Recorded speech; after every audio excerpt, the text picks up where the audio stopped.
B-24s on a bombing mission over Hanoi, French Indochina. The target was a supply depot.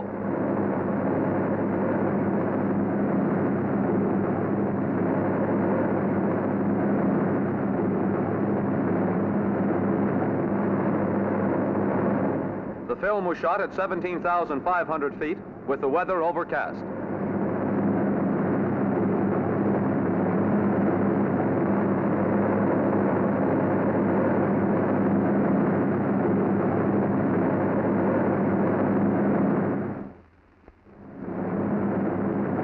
B-24s also bombed Haiphong in French Indochina.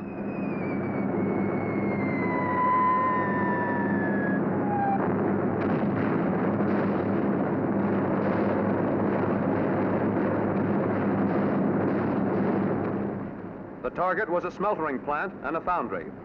The weather was clear and the film was shot at 17,000 feet. Hits were scored on the target.